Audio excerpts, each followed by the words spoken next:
suppose, I mean, when you first jump on a bike, it's like your first dose of freedom.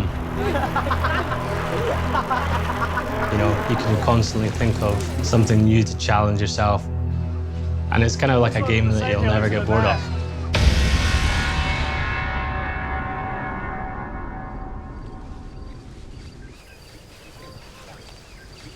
Day one. Good morning, everybody. First adventure up to altitude, so I'm excited. Don't really know what to expect, to be honest. Coming from sea level, so we'll see. A few years ago, in 2004, I did a first ascent or descent with mountain bikes on Mount Kenya, one of my hardest trips ever. This year, we did it as a warm-up.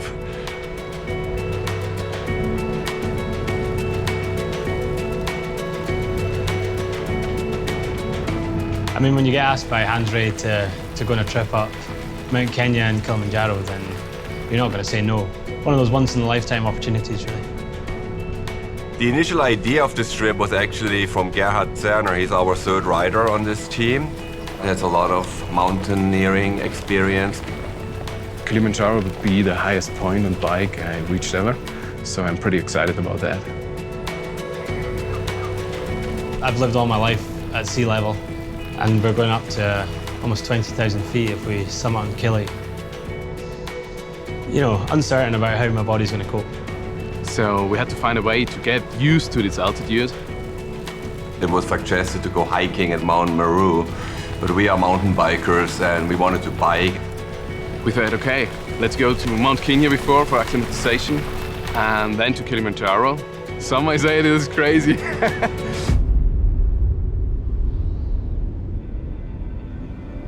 Biking on these high mountains, that is trekking with an extra load. Nobody, nobody, not a porter, not a guide, would carry 20 kg to 6,000 meters. Up there, you have at least half the oxygen pressure, half the air pressure from sea level. This is a small device called oximeter. The reading shows the oxygen level in my body. The lower is my heart rate. What happens is up to 3,000 meters, we can almost keep this saturation at 95 or above 90%. And then the body has to change. That means your heart rate is increasing. And this is the major measurement we use. As long as you have a high heart rate, you're not acclimatized. We're going to take our time to get up there. It's going to be 4 days because the key is to acclimate, get ready for Kili. We're going to go up to Moses Camp today and take it from there. I mean, these days, you know, I actually ride my bike less than I did for myself than I did when I worked in the bike shop. But I kind of feel like this trip's going to be something a bit different, you know, it's going to be more like us kind of heading out for a ride in the mountains. Danny MacAskill lived the dream of every kid and adult in many cases. You know, he put a video on YouTube and he became a superstar overnight.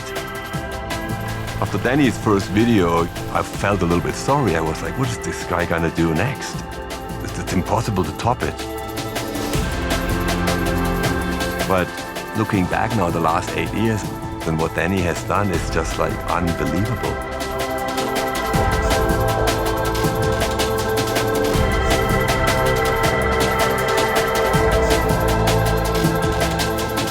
I mean, he really is probably the biggest star of mountain biking.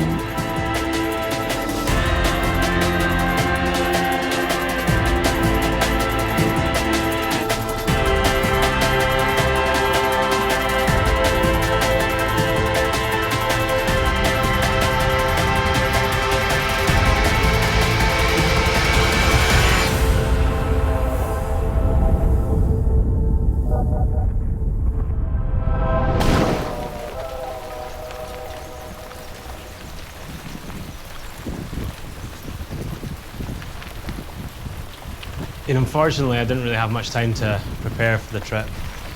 You know, I've been filming all summer on various projects, doing shows. This is only the first half. Cozy. It's very cozy in here. Sardines. Who asks for coffee? Yes, I'll take some coffee first. Down there you're at 60. That means your body is just through your heart rate getting more oxygen to your cells. Slow down, yeah. The resting heart rate. Some of the guys on the team, like Gerhard, they went actually in an altitude tent and slept in it for the last month. You breathe air with a lower oxygen value. So this gives me a little bit of acclimatization, I hope. I actually phoned Hans to see if he was going to do any altitude training. Obviously his answer was heck no. You hear about all these hikers doing it every year on foot, and I figured it cannot be that hard. I decided that I wouldn't do any training myself either, because I thought, well, if Hans can do it, then I can probably do it. It's actually not that cold. I'm just enjoying being warm after today.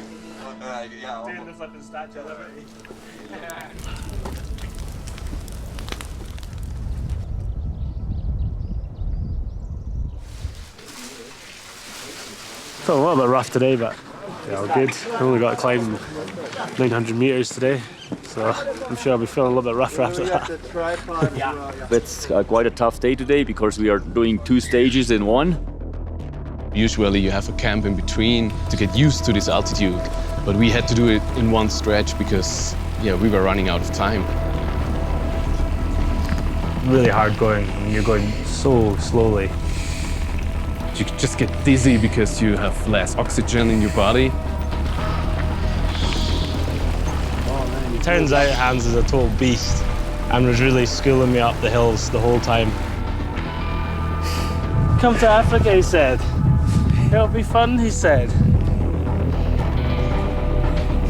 I kind of always knew that it was going to be tough, but definitely find this very hard going. Need to harden up a wee bit, I think.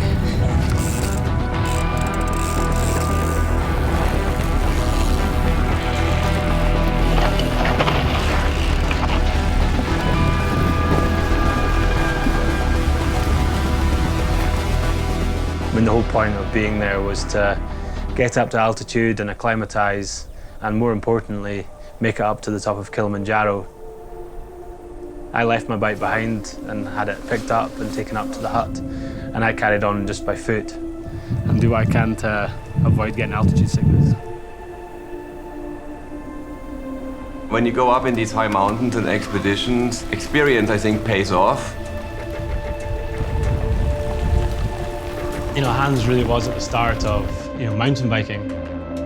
Been a massive inspiration to me over the years. One of my heroes in riding. The adventure part of my career was more like a natural evolution of things. I would get inspired by mountaineers and other people, generation before me who did similar things without bikes, who kind of pioneered the mountaineering world that way.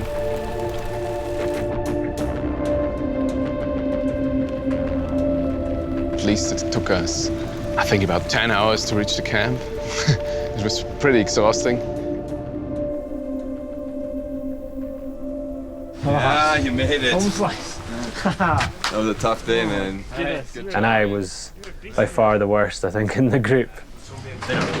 Resting heart rate above 100, that's killing. You were on an emergency mode. But for me in the moment, it's just that then he need to improve. Yeah. First he got acute mountain sickness, we call it AMS. In his physiology, then he was at 8,000 meters on the summit of Everest. When he's walking up, it will even decrease more. So we had a saturation down there at 55% and a heart rate of 140. Okay. So that means there is only, this system is not working anymore. Yeah. That's why he is going down. When you find out it's a pulmonary edema and you have a chance to get this person down immediately and there is not already fluid in the lungs, that's a major issue. This is removed totally. I want him down right away. Yeah, but I'm a little bit scared because he has to climb up 3 times to get to Old Moses. It's not an easy walk. That's what I'm saying. It would take 6 hours easily. But the weather is stable tomorrow morning and they can fly with the helicopter. If it's not sure, we go down right now. For the number of the people passing away because of altitude, per year it might be 5 or up to 10, including porters. If we can get a helicopter in the morning, the problem with helicopter always is when it's foggy, they will not fly. How is his condition? It's a starting of a pulmonary edema. He has a resting heart rate of 110 and the oxygen saturation of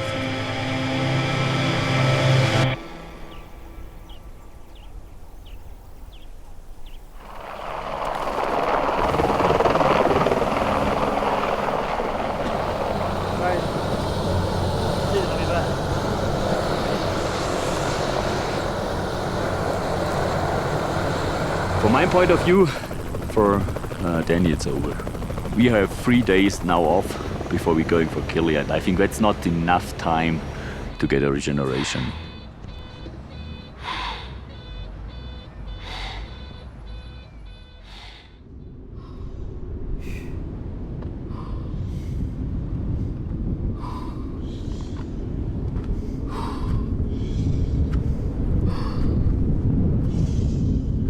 Ultimately, I love to travel and I love to go to places where few people have ridden. I often choose really trekking routes, you know, where hikers go, and they're not really flow trails, if anything.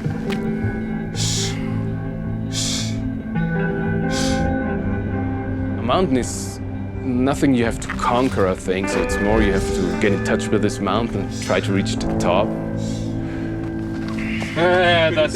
You're pretty damn close now.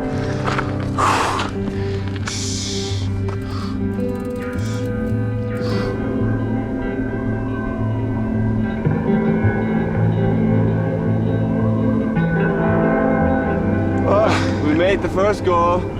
Yeah. I wish Danny were here with us. But a week from today, we're gonna do the same high five with Danny on top of Kili. I hope so. This is really why we came here. A long, long downhill. Much easier than going up.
Another 10-hour day or something like this to reach the bandas, I think. So it was incredible, long and exhausting.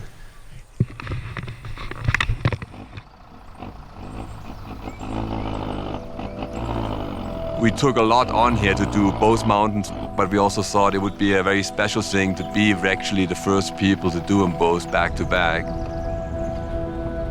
We left the bandas, our last camp, pretty early in the morning again because we all knew it's going to be a long day, a long ride to cross the border from Kenya to Tanzania.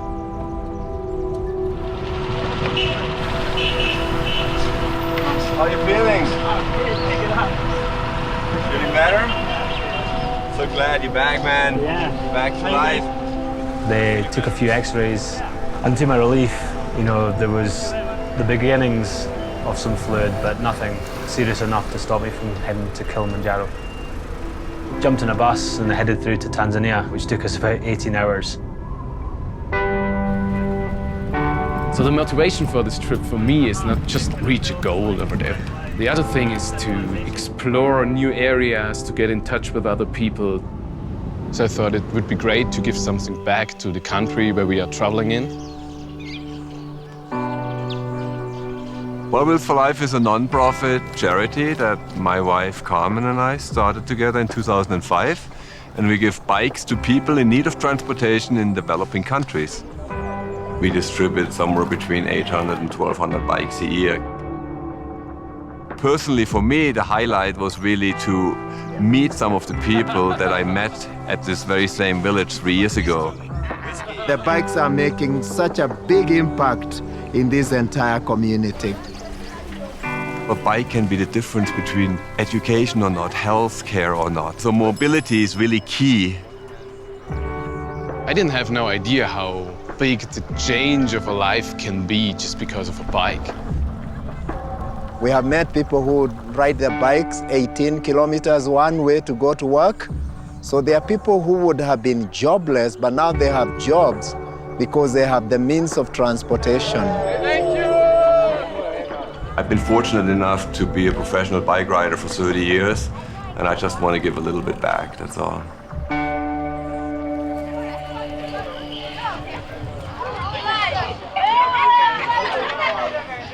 We had one rest day before we had to go up to Kilimanjaro.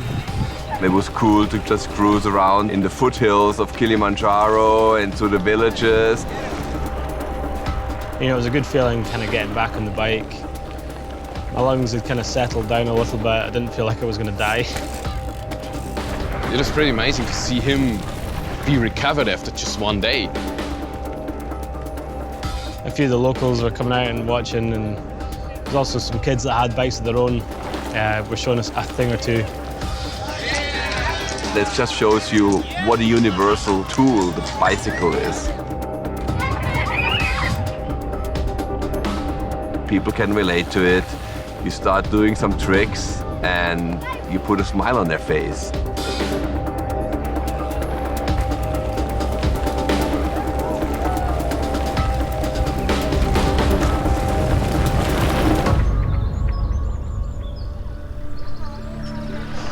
That's like a long way. Wherever you need help, please speak out. We are all one team, we are all one family. Please let us work together, slowly. Hopefully together we are going to conquer. It was my first time to work with cycling people. I thought that it's not possible for you to carry these bikes to the summit. The problem with Kilimanjaro still is you have an altitude of almost 6,000 meters. 5,500 meters is the edge where humans can live for a longer time. When you stay long enough up there, you will die. Our first day in Kilimanjaro was pretty tough. Some 1,800 meters vertical and basically 20 kilometers. Then there was the Danny factor, you know. Danny was 2 days before still in the hospital, and we didn't know if he would ever, join us again. Here we are again. Kenya was bad enough, and now we're on Kilimanjaro. It was a long, long road up. Kilimanjaro, because it's a volcano, you have a crater rim.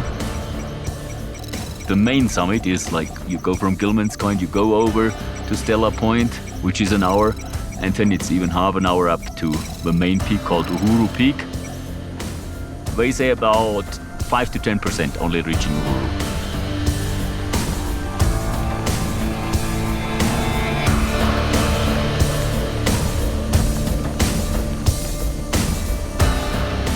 You say, yes, I can do it. Set your mind that you are going there, and you must do that. Altitude. I'm surprised I made it here, to be honest. So. No, you did good. I was really worried. This was a big test. Finally, we had this small downhill. Came sliding in like we'd come over the finish line of a World Cup.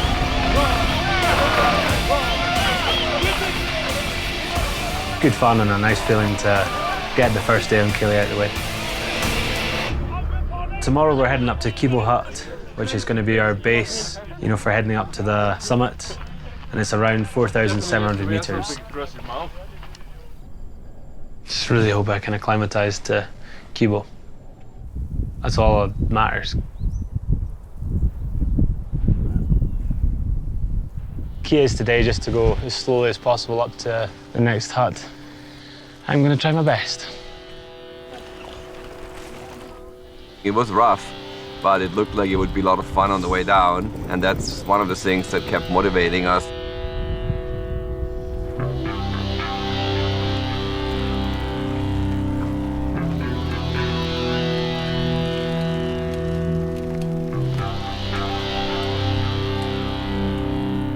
we could spot the next camp.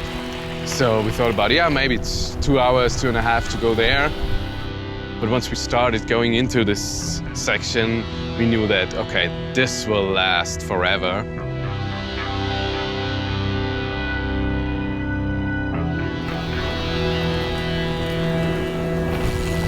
If you see your goal, your campsite there, and you just cannot reach it because it's going slowly, slowly.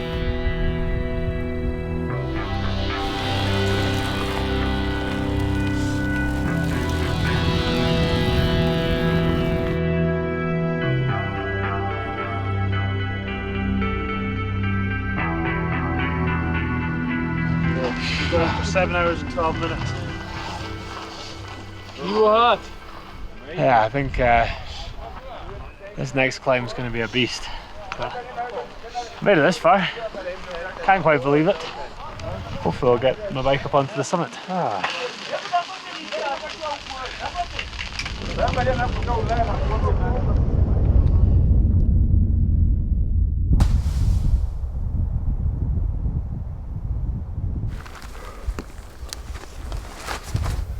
Bring your snowboard. Should we wait a few hours or should we go?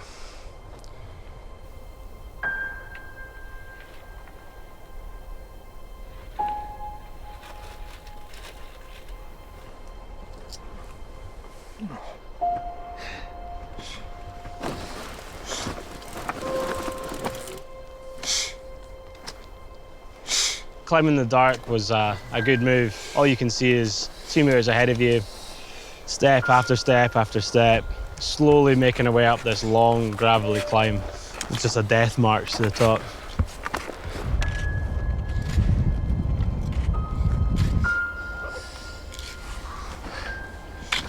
All I can say is this descent better be worth it.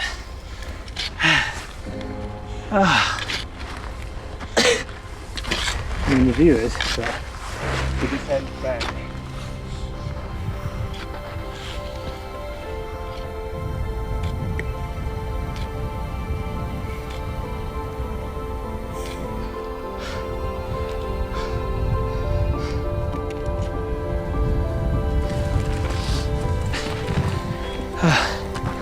We're getting there. We're at 5,461 meters. It's -10. So some pretty spectacular views. And we've got about 700 meters to the summit. Still a little way to go. After 6 hours of climbing, we eventually made it up to Gilman's Point. You know, you're just burning the whole time, your lungs, your legs. That's probably the hardest 100 meters of vertical I've ever done. Hopefully it's easy from here on out. You can see the summit actually from Gilman's Point, so you know it's reachable, you can do it. Some kind of energy coming back into my body.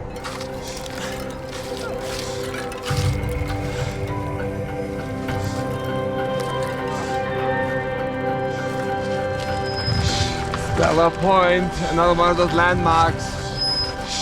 Jumbo! Jumbo! You have glaciers on the left side, you have the crater to your right-hand side, so it's incredible to see this.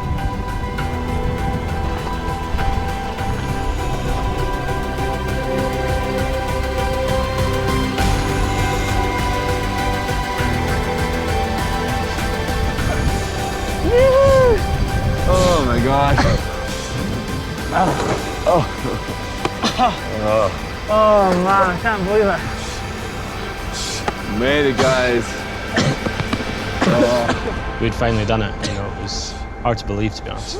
You know, I was in hospital like 4 days beforehand. Here I was with the guys on the summit. I can't see shit. Yeah, it's good. Have a look at it. It's amazing.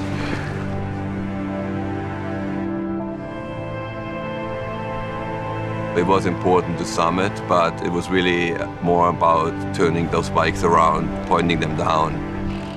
you know, and I just couldn't wait to kind of get on my bike, you know, back down the mountain, getting the payoff that we'd worked so hard for.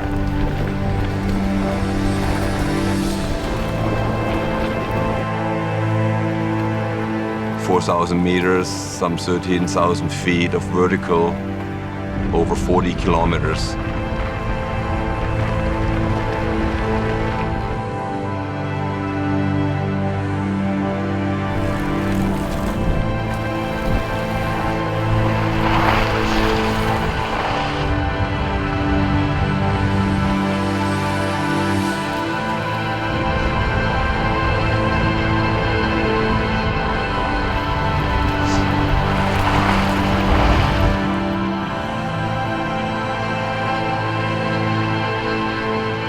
I didn't even get to ride much downhill with Hans and Garrett on Mount Kenya, so it was just a real buzz.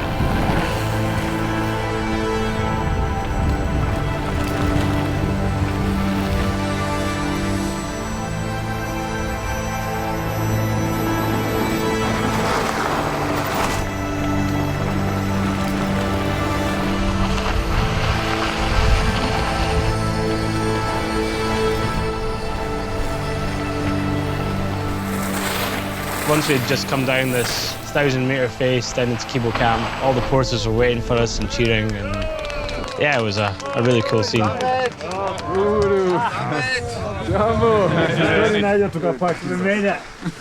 Halfway down now, What took 3 days to come up, we were about to do in a few hours.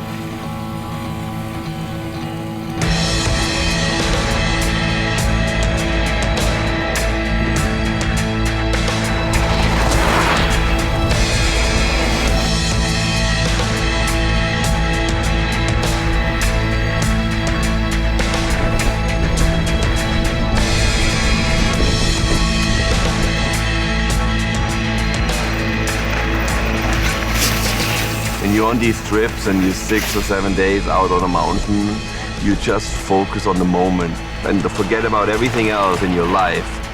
that last stop there was some of the best riding I've done all year.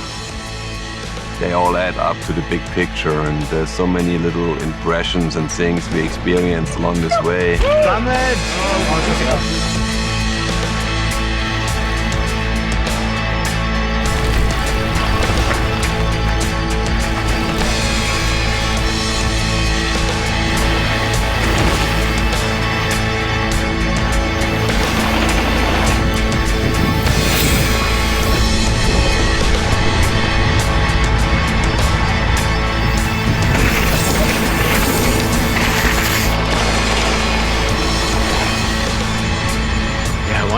Years, we reached this goal and 2 big mountains together in one trip. It's hard to describe the feeling.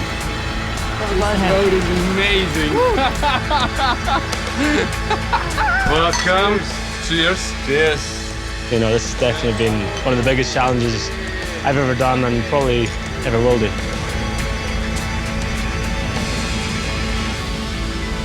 For me, those trips are part of my life because I think the life is more about collecting moments than collecting things.